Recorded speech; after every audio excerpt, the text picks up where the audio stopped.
Hi guys, this is Manu Mishra. So welcome back with the session जिसमें आज हम लोग 10th of March के द हिंदू न्यूज़पेपर का एनालिसिस करेंगे। So here we start the analysis of today's newspaper. So the first news it's from Ukraine and Russia. So what happened, तो हुआ क्या, रशिया के ऊपर बहुत एलिगेशन लग रहे थे। उनके ऊपर एलिगेशन सबसे बड़ा यही था कि रशिया जो है ना वो यूक्रेन गवर्नमेंट को ओवरथ्रो करना चाहती है, मतलब उसको हटाना चाहती है। बट इस चीज को रशियन गवर्नमेंट को रिप्रेजेंट जो कर रहे थे उनके जो फॉरेन मिनिस्टर, उन्होंने बोल दिया है कि हमारा ऐसा कोई भी इंटेंशन नहीं है कि हम यूक्रेन गवर्नमेंट को ओवरथ्रो करें, है ना। हम उनके इंटरनल अफेयर्स में इंटरफेरेंस नहीं करना चाहते। हमारा मेजर कंसर्न ये था कि नेटो की आर्मी यूक्रेन में आ रही थी, यूक्रेन नेटो का मेंबर बन रहा था, ठीक है। और रशिया ने यह भी बोला कि यूक्रेन जो है ना न्यूक्लियर वेपन्स भी डेवलप कर रहा था, जो कि हमारे नेशन के लिए सही नहीं था। ओके, सो और रशिया का कहना यह है, देखो हम नहीं चाहते कि यूक्रेन हमारे फेवर में बात करे, बट हम ये चाहते हैं कि कीव यूक्रेन गवर्नमेंट एक न्यूट्रल स्टेप लेके चले। और देखा भी जाए तो यूक्रेन जो है वो हमारे नॉर्थ स्ट्रीम 2 को भी अपोज कर रही थी, हमारे ब्लैक सी के डोमिनेंस को भी अपोज कर रही थी। इसी के चलते हमें यूक्रेन पर इन्वेट करना पड़ा, अटैक करना पड़ा। Moving further, so in the year 1990, the former prime minister Rajiv Gandhi, उनका असेसिनेशन किया गया था बाय द एलटीटी, है ना, जो कि तमिल रेबेलियस वायलेंट ग्रुप था in the state of in the country of Sri Lanka, जहां पर वो अपने राइट्स के लिए लड़ रहे थे। अगर मद्रास कैफे मूवी देखी होगी तो उसी पे बेस्ड है। ओके, एंड उसके बाद अगर हम बात करें तो एलटीटी की वजह से एलटीटी पे एलिगेशन लगाए गए थे और कुछ लोग इन्वॉल्व थे राजीव गांधी के एग्जीक्यूशन में, क्योंकि राजीव गांधी ने बहुत सारी इंडियन आर्मी श्रीलंका में भेज दी थी टू न्यूट्रलाइज दी सिचुएशन, क्योंकि एलटीटी ने वहां पर बहुत वायलेंस क्रिएट कर दिया था।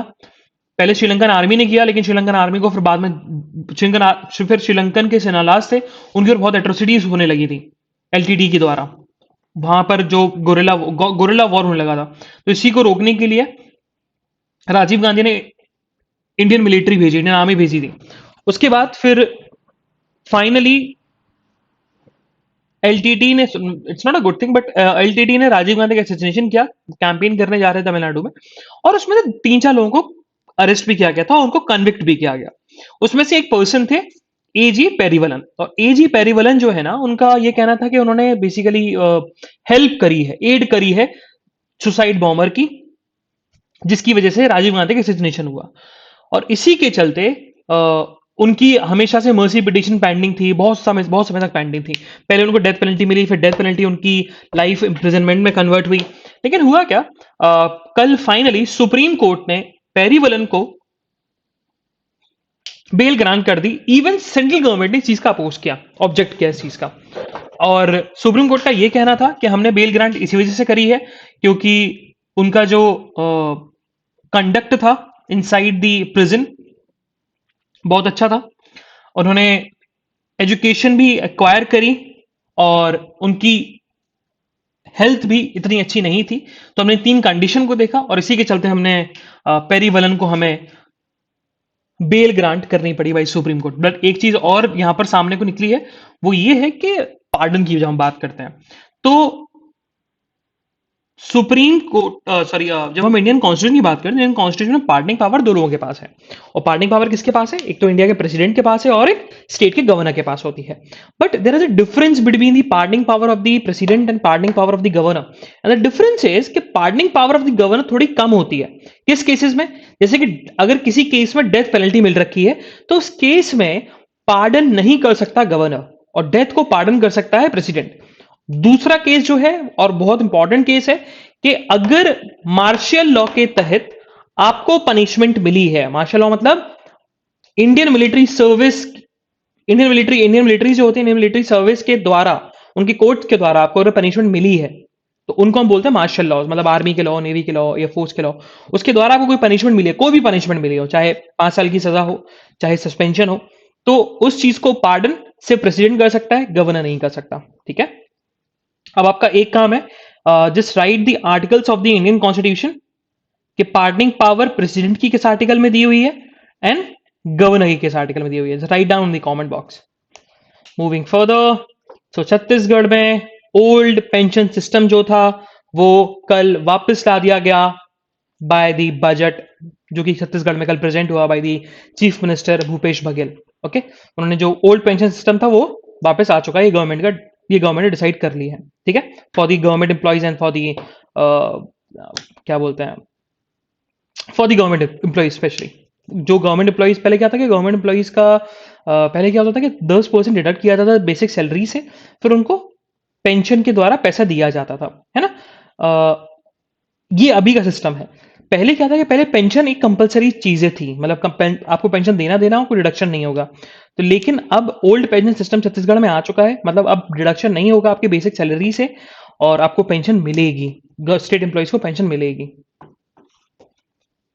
मूविंग फर्दर, हमें सिटी की न्यूज नहीं पढ़नी है तो हम सिटी की न्यूज नहीं पढ़ेंगे। On the state news, supreme court ने फाइनली परमवीर सिंह को प्रोटेक्शन दे दिया है, उनके प्रोटेक्शन को एक्सटेंड कर दिया है फ्रॉम अरेस्ट, है ना। परमवीर सिंह वाला इश्यू सबको पता ही है, महाराष्ट्र से रिलेटेड है। महाराष्ट्र में हुआ क्या था कि आपका तो महाराष्ट्र में मुकेश अंबानी वाला केस हुआ था, एंटेला वाला केस हुआ था, और उस एंटेला वाले केस से बहुत सारी चीजें सामने आई थी। फिर उसके बाद मुंबई के जो पुलिस कमिश्नर थे उन्हें एलिगेशन लगाया था कि फॉर्मर होम मिनिस्टर या that time home minister Anil Deshmukh, उन पर कि अनिल देशमुख ने टारगेट दिया, अनिल देशमुख की मिनिस्ट्री टारगेट देती थी पुलिस को कि आपको इतना पैसा इकट्ठा करके लाना है। वो केस चला, फिर इवन परमवीर सिंह पर भी केस चला, तो दोनों ने बोल दिया था कि परमवीर सिंह भी एक्यूज हैं इस केस में और अनिल देशमुख भी हैं, लेकिन सुप्रीम कोर्ट ने प्रोटेक्शन दे दी परमवीर सिंह को, और परमवीर सिंह ने अश्योर किया है उस चीज के लिए कि अगर कभी भी सीबीआई को हमारी जरूरत पड़ेगी तो मैं हमेशा प्रेजेंट रहूंगा, मैं कहीं भागूंगा नहीं। लेकिन अनिल देशमुख जो कि एक्यूज्ड है in the several offences including money laundering, उनको अरेस्ट करके रखा गया है। ओके, परमवीर सिंह को भी प्रोटेक्शन मिल रखी है।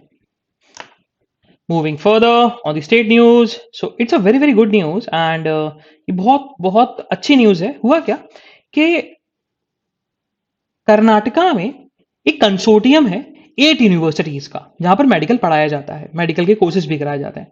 उन्होंने ऑफर दिया है स्टूडेंट्स को जो कि यूक्रेन में पढ़ रहे थे कि आप इंडिया में ही अपना मेडिकल का कोर्स कंप्लीट कर सकते हैं। और ये कंसोर्टियम की तरफ से जो ये ऑफर आया, ये तब आया जब मोदी जी ने बोला था कि इंडिया में क्यों इतने कॉलेजेस नहीं है, मेडिकल कॉलेजेस नहीं है, कि हमारे बच्चों को बाहर जाके पढ़ना पड़ता है। इसी चीज को नजर रखते हुए जो कंसोर्टियम है कर्नाटका के 8 यूनिवर्सिटीज की जो मेडिकल भी करवाती है, उन्होंने यूक्रेन में जो बच्चे थे उन 25 students from the state of Karnataka, उनको बोला है, उनको ऑफर दिया है कि आप यहां पर भी मेडिकल कंप्लीट कर सकते हैं अपनी। Moving further, so it's a case in the state of Kerala. वहां हुआ क्या कि एक 10 साल की बच्ची है एंड 10 साल की बच्ची का रेप किया गया बाय हर फादर। एंड हुआ क्या कि इंडिया में हम जब बात करते हैं ना, तो इंडिया में आप अबॉर्शन करा सकते हो और अबॉर्शन को लेकर लॉ भी है। ठीक है, and the name of the law is medical termination of pregnancy act 1971, which says कि आपको अगर अबॉर्शन कराना है तो आप 24 मंथ्स के अंदर अबॉर्शन करा सकते हो, 24 वीक्स के अंदर अबॉर्शन करा सकते हो। बट इशू ये है कि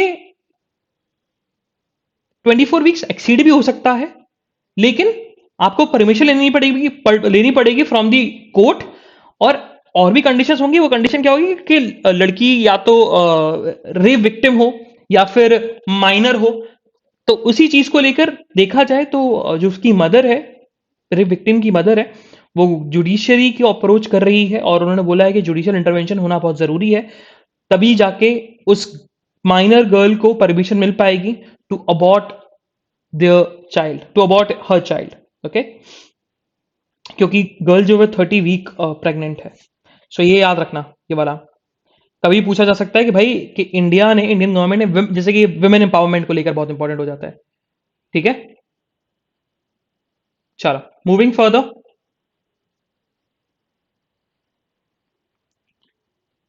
So let's see. या ऑन द एडिटोरियल पेज.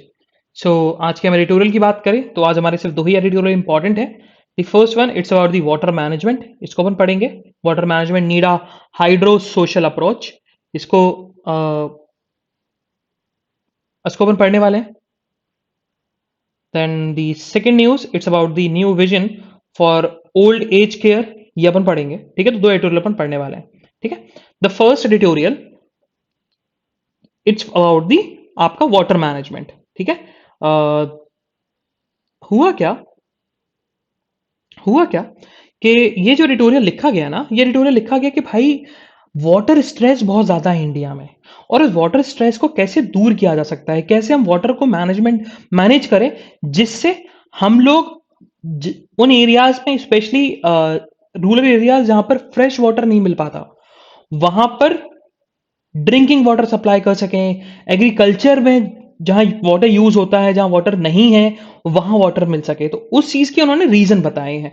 तो सबसे पहले अपन समझते हैं कि स्ट्रेस क्या है ना. इंडिया में जब हम बात करते हैं भाई वाटर स्ट्रेस की, है क्या.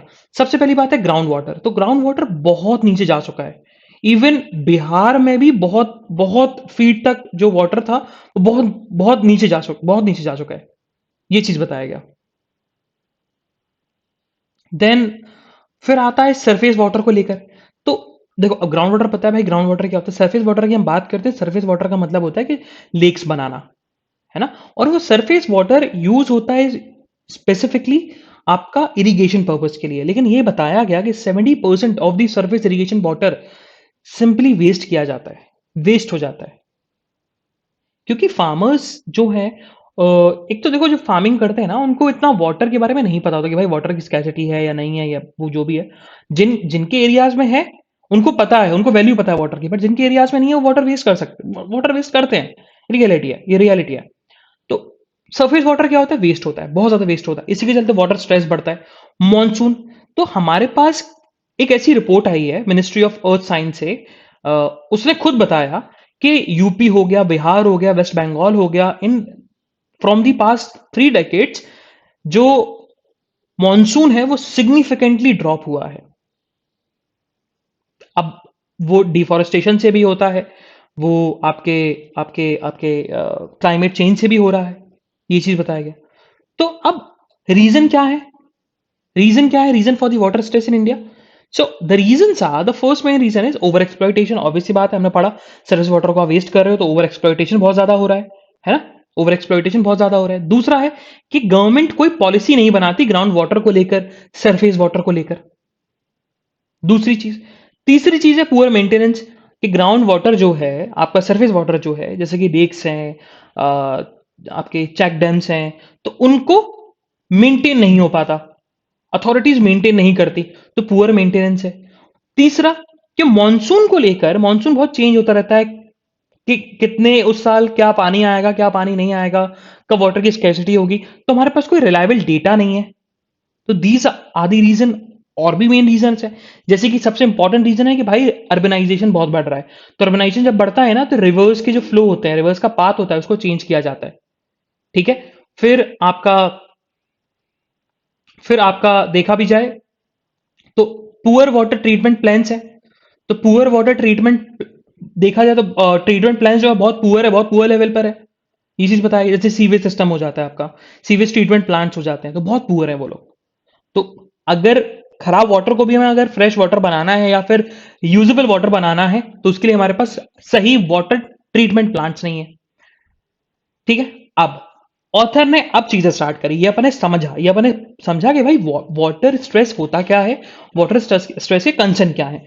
ऑथर अब बताना क्या चाहता है. ऑथर सेज कि इस चीज को हम कैसे दूर कर सकते हैं, इंटर बेसिन ट्रांसफर प्रोजेक्ट. कि अगर हम क्या करें, बेसिन बेसिन कनेक्ट कर दें. अब होता क्या है, ये एग्रीकल्चर पर्पज में बहुत काम आता है, ड्रिंकिंग वाटर में बहुत काम आता है. जैसे कि मान के चलो कोई छोटा बेसिन है. बेसिन मतलब अगर हम बात करें तो कभी देखा है आपने, गांव से नदी निकलती है, बहुत मतलब नदी देखा हो गांव, कोई कभी कभी कभी अब अगर कोई पर्सन रूरल एरिया से बिलोंग करता होगा तो एक छोटा सा नदी का पाथ होता है. उसको हम कभी कभी नदी बोलते हैं, कभी कभी हम लोग नहर बोल देते हैं.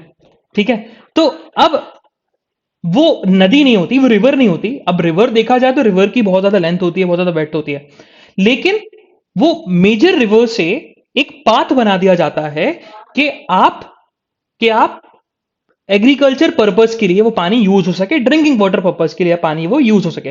लेकिन इंडिया में ऐसे बहुत सारे बेसिन्स हैं, जैसे कि मान के चलो एग्जांपल है, जैसे कि ये रिवर है। अभी रिवर का पाथ तो ये है ना, रिवर ऐसे जाती है। अब यहां पर एक एरिया है, यहां पर एक एरिया है, तो भाई यहां पर एक एरिया है, यहां पर एक गांव, अब एक यहां पर कम से कम 15 किलोमीटर दूर गांव है, एक कोई शहर है। तो रिवर तो यहां से फ्लो हो रही है। तो होता क्या है भाई, इस एरिया के लिए चलो वाटर तो आ जाएगा, लेकिन व्हाट अबाउट दिस एरिया? तो उसके लिए क्या करते, क्या हम लोग बेसिन बनाते हैं, एक छोटा सा पाथ बनाते हैं कि भैया इस एरिया के लिए यहां से वाटर जो है डाइवर्ट कर दिया जाएगा, रिवर वाटर का थोड़ा वाटर जाएगा, और रेगुलेट होता है कि कितना वाटर जाएगा कितना वाटर नहीं जाएगा। तो फिर इस एरिया में पानी पहुंचा दिया जाता है। इसको क्या बोलते हैं अपन, इस पाथ को बेसिन। लेकिन ऐसे बहुत सारे बेसिन से जहां पर एक्सेस वाटर है, और लेकिन ऐसे बहुत सारे बेसिन से जहां पर वाटर है ही नहीं, स्कैसिटी है वाटर की। तो अगर हम उन बेसिन्स को कनेक्ट कर दें, इसके मान के चलो यहाँ बेसिन एक, और अगर इन बेसिन्स को हम कनेक्ट कर दें ऐसे, तो यहां पर जो एक्सेस वाटर था, वो एक्सेस वाटर कहां डाइवर्ट हो गया, यहां डाइवर्ट हो गया, और यहां स्कैसिटी थी, यहां स्कैसिटी कम हो गई, और यहां पर एक्सेस वाटर था, इसकी प्रॉब्लम भी रिजॉल्व हो गई। तो पहला ये तरीका है। दूसरा उन्होंने बताया कि भाई जैसे इंटरवेशन आप कर रहे हो, ट्रांसफर कर रहे हो, वैसे ही आप रिवर, जो नेशनल रिवर लिंकिंग प्रोजेक्ट है, जो कि 1970 में स्टार्ट हुआ था, फिर 1999 में रिवाइव हुआ, फिर उस पर कोई काम नहीं हुआ, फिर 2014 में भी मोदी जी ने बोला था कि हम लोग स्टार्ट करेंगे, लेकिन फाइनली फिर अभी आपका आपका ये जो नदी है ओरछा से निकलती है, बेतवा, उसके उसको कनेक्ट करने की बात चल रही है, बेतवा और कैन के कनेक्ट करने की बात चल रही है। तो अभी अभी ऐसा कुछ स्टार्ट ही नहीं हुआ था, लेकिन वो चीज हमें स्टार्ट करनी पड़ेगी। आपका आपका क्या बोलते हैं, रिवर कनेक्टिविटी। ओके। फिर उन्होंने बोला कि agriculture and grey water use. तो सिंपल सी बात ऑथर ने यहां बोली है कि अगर हम अगर हम ग्रे वाटर यूज करें, अगर हम ग्रे वाटर यूज करें, मतलब ग्रे वाटर का मतलब होता है ऐसा वाटर जो कि ट्रीटमेंट प्लांट से आता है, ड्रिंकेबल नहीं है, लेकिन उसको हम यूज कर सकते हैं फॉर द एग्रीकल्चर पर्पस। तो ग्रे वाटर को यूज किया जाए एग्रीकल्चर पर्पस के लिए। तो फ्रेश वाटर जो है, वो फ्रेश वाटर क्या होगा, फ्रेश वाटर क्या होगा, वो ड्रिंकिंग वाटर के लिए यूज किया जाएगा। जैसे बैंगलोर वाली एरिया में जहां वाटर की स्कैसिटी है, ड्रिंकिंग वाटर की स्कैसिटी है, वहां यूज हो सकता है, क्योंकि ग्रे वाटर इंडिया में बहुत कम यूज होता है, बहुत कम यूज होता है। ओके,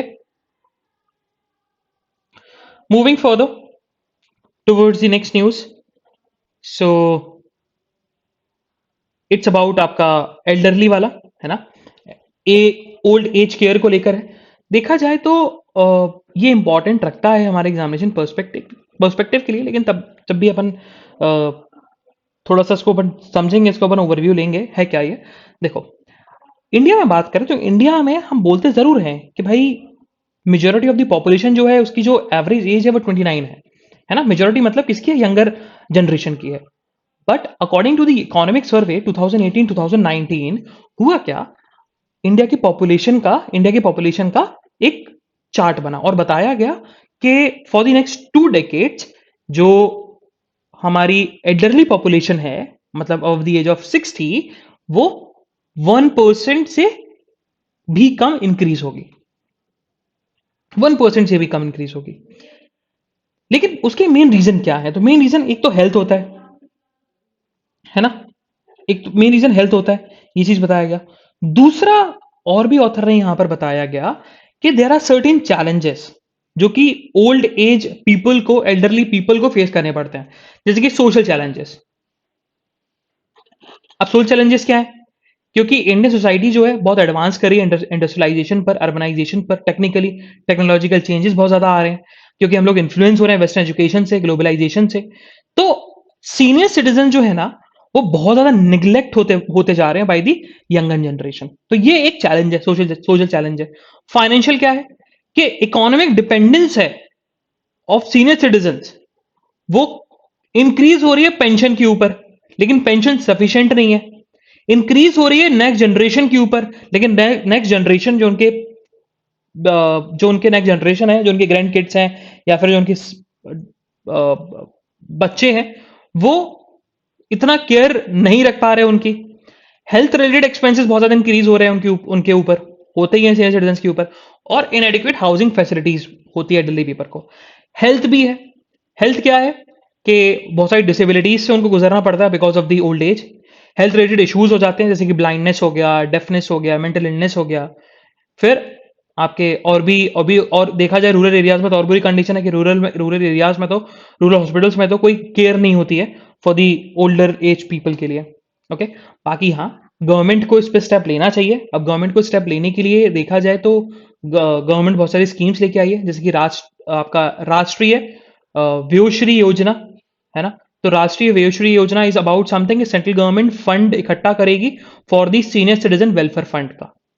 एक फंड बनाया जाएगा, सीनियर सिटीजन वेलफेयर फंड, और उस फंड में जो पैसा इकट्ठा होगा वो सीनियर सिटीजन्स को एज अ पेंशन के फॉर्म में दिया जाएगा, फंड ट्रांसफर किया जाएगा उनके सेविंग अकाउंट में, उनके पीपीएफ अकाउंट में और उनके एम्प्लॉयमेंट प्रोविडेंट फंड अकाउंट में। फिर आपका Indira Gandhi national old age pension scheme भी है, एंड उसके द्वारा जो भी सीनियर सिटीजन बीपीएल कैटेगरी को बिलोंग करता है तो उसको सेंट्रल गवर्नमेंट असिस्टेंस देगी 200 रुपए की, एंड अगर उसकी एज 80 के ऊपर है तो 500 रुपए मिलने वाले हैं उसको। फिर हमारे प्रधानमंत्री, current prime minister Narendra Modi ने, उन्होंने भी एक स्कीम लॉन्च करी थी, प्रधानमंत्री वया वंदना योजना 2017 में, जिसका एम था ओल्ड एज या एल्डरली पीपल को सोशल सिक्योरिटी प्रोवाइड करना। ठीक है। उसके लिए उन्होंने बोला था कि लाइफ इनकॉर्पोरेशन, एलआईसी जो है, लाइफ इंश्योरेंस कॉर्पोरेशन जो है वो उनको उनको बेसिकली सीनियर सिटीजन्स को पैसा इन्वेस्ट करवाए, जिससे जब उन रिटायर हों, है ना, 10 साल का पॉलिसी टर्म बनाई जाएगी। उन्होंने खुद बोला 10 साल की पॉलिसी टर्म बनाई जाएगी, आपको 1,000 रुपए पर मंथ और 10,000 रुपए पर मंथ ऐड करना है, मतलब अब जितना भी है, मिनिमम आपको 1,000 पर मंथ उस पॉलिसी में, मैक्सिमम 10,000 पर मंथ, और आपको आफ्टर 10 ईयर्स 15 लाख रुपीज इकट्ठा मिलेगा। ये चीज था स्कीम में। और भी बहुत सारी चीजें, सीनियर सिटीजन सेविंग स्कीम्स भी था, सीनियर सिटीजन को ज्यादा इंटरेस्ट रेट मिलता था as compare to the other आपका अदर सिटीजन्स। हाँ, इंडिया में लीगली भी प्रोटेक्ट किया जाता है। इंडिया में जैसे हम बात करें तो, लेकिन वो पार्ट 4 में है जो कि इन्फोर्सेबल नहीं है। ठीक है। बाकी हाँ, कुछ चीज़ों की बात चल रही है, जैसे कि कुछ कुछ कभी कभी क्या होता है कि कोर्ट ना रिस्पॉन्सिबिलिटी डाल देता है उनके अपने बच्चों के ऊपर कि देखो, पेरेंट्स की केयर करना ये बच्चों की रिस्पॉन्सिबिलिटी है, एल्डरली पेरेंट्स की केयर करना बच्चों की रिस्पॉन्सिबिलिटी है, और जब नहीं करते हो, आप निग्लेक्ट करते हो, तो आपको पनिशमेंट भी मिलती है और फाइन भी देना पड़ता है। ऐसे बहुत सारे केसेस हुए हैं। Moving further on the national news, so Bombay high court ने बोला है कि महाराष्ट्र के गवर्नर और महाराष्ट्र के चीफ मिनिस्टर के बीच में जो भी रिफ्ट है उसको दूर करिए। अभी रिफ्ट चल रही है, अभी बंगाल में भी रिफ्ट है, तमिलनाडु में भी रिफ्ट चल रही है, आंध्र प्रदेश में भी है, आपकी महाराष्ट्र में भी है। Moving further, so finally China जो है ना, थोड़ा सा अपना सॉफ्ट होता जा रहा है एलईसी के स्टैंड को लेकर, और China is looking for the acceptable solution on the border area. देखो, अब ये थोड़ा जियोपॉलिटिकल चेंज दिखने को मिल रहा है। इंडिया, हो सकता है इंडिया चाइना रशिया एक ग्रुप बन जाए, है ना, हो सकता है, जरा चांसेस, क्योंकि पॉसिबिलिटी है, क्योंकि इंडिया कहीं ना कहीं तो सपोर्ट करता है रशिया को, और एक रशिया एक ऐसा पॉइंट हो सकता है जो कि चाइना और इंडिया को साथ में ला सके। सो नीट यूजी से, क्योंकि इंडिया को एक लेसन मिल गया, जो यूक्रेन में वॉर हुआ ना, उससे इंडिया को एक लेसन मिला है, और इंडियन गवर्नमेंट को सीखना चाहिए कि वेस्टर्न नेशंस कभी भी आपके साथ खड़े नहीं होंगे अगर आपके साथ गलत होता है तो कभी खड़े होने वाले। बस रेजोल्यूशन पास करते रहेंगे, सैंक्शंस लगाते रहेंगे, लेकिन आपकी कंट्री के लोगों को बहुत परेशानी झेलनी पड़ेगी। सो नीट यूजी से एज लिमिट जो लगी थी, अपर एज लिमिट, वो हटा दी गई है, वो रिमूव कर दी गई है। सो इस चीज का बहुत वेलकम किया गया, स्टेप का बहुत वेलकम किया गया, और बोला गया कि फॉर दी एक्सपायरिंग डॉक्टर्स, ये उन एक्सपायरिंग डॉक्टर्स के लिए ये डिसीजन बहुत बेनिफिट होगा। Moving further, so the Hindu group ने publisher of the year title award जीता है। ओके, ये लिख लेना है, एक जगह नोटबुक में लिखना, कभी कोई डायरेक्टली पूछ सकते हैं question. Moving further, so Covovax, the Indian vaccine, उसको परमिशन मिल गई फ्रॉम द डीजीसीआई कि वो वैक्सीन लगा सकता है for the age group of 12 to 17 years.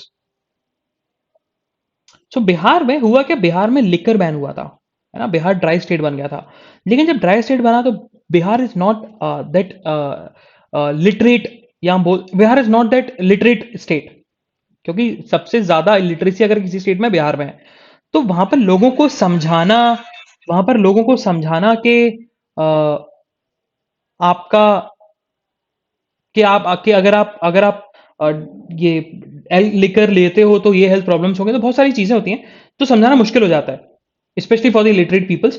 तो बहुत सारे अरेस्ट होने लगे क्योंकि इलीगल ट्रेड होता है बिहार में, है ना। अगर आप कहीं पर बैन कर दोगे कोई चीज, गवर्नमेंट बैन कर देगी, तो वहां पर इलीगल ट्रेड होगा। तो बिहार में इलीगल ट्रेड हो रहा था, जिसके चलते लोग पकड़े जाते थे, कंज्यूम करते पकड़े जाते थे, तो उनको जेल में डाल दिया जाता था। बहुत अरेस्ट होने लगे, है ना। और बहुत स्ट्रिंजेंट लॉ भी है बिहार में, बहुत स्ट्रिंजेंट लॉ है। अगर आप लिकर के साथ पकड़े जाते हो या लिकर कंज्यूम करते हुए पकड़े जाते हो तो in the upcoming assembly session, Bihar government बोल रही है कि हम लोग लिकर लॉ को थोड़ा अमेंड करेंगे, और जो लॉज हमने बहुत स्ट्रिंजेंट बनाए हैं उसको थोड़ा लीनियंट बनाने की कोशिश करेंगे। मूविंग फर्दर, सो सुप्रीम कोर्ट का भी जो फोकस है ना, वो आपका prevention of money laundering act के ऊपर है। उसका मेन रीजन ये है क्योंकि prevention of money laundering act में प्रोविजन ये है कि अगर किसी पर्सन को अरेस्ट किया गया मनी लॉन्ड्रिंग को लेकर, तो वो ऑफेंस जो है वो कॉग्निजेबल होगा और नॉन बेलेबल होगा। मतलब अगर आपके ऊपर ट्रायल चल रहा है या ट्रायल स्टार्ट नहीं भी हुआ, तो आपको जेल में रहना पड़ेगा और बेल ग्रांट नहीं होगी। तो सुप्रीम कोर्ट का ये फोकस है, कभी कभी लोगों को गलत फंसा दिया जाता है, और कहीं लोग तो अंडर ट्रायल ऐसे प्रिजनर्स हैं इस केस के अंदर, इस एक्ट के अंदर, जिन्होंने पनिशमेंट से ज्यादा जेल में बिता दिया अपना समय।